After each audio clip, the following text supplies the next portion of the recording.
Have you ever opened Microsoft Excel and seen this message saying this copy of Microsoft Office is not activated? If yes, don't worry, you're not the only one facing this issue.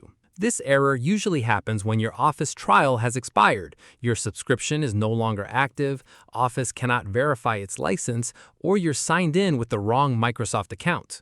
In this video, I will show you a troubleshooting method that may temporarily remove this message on some versions of Microsoft Office. As you can see, when I open Excel, I'm getting the activation error. First, open your C drive. Then, go to Program Files and open the Microsoft Office folder. At the top right corner, you will see the search bar. In the search box, type OSPP. Wait for a few seconds while Windows searches the folder. Now, look for a file named ospprearm.exe.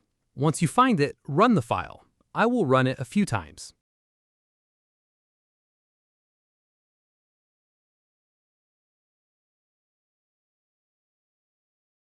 Now, let's open Excel again.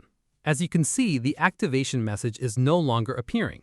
Keep in mind that this does not permanently activate Microsoft Office. On some systems, it may only refresh Office's licensing status temporarily, and the message can come back later if the actual activation issue is not resolved. If you face this error again in the future, you can try the same troubleshooting steps. For a permanent solution, make sure you're signed in with the correct Microsoft account or use a valid Office license. This video is for educational purposes only and is intended to help you understand why this error occurs and how you can troubleshoot it safely. If this video helped you, don't forget to like, subscribe, and turn on notifications for more tech tutorials and troubleshooting guides. Thanks for watching, and I'll see you in the next one.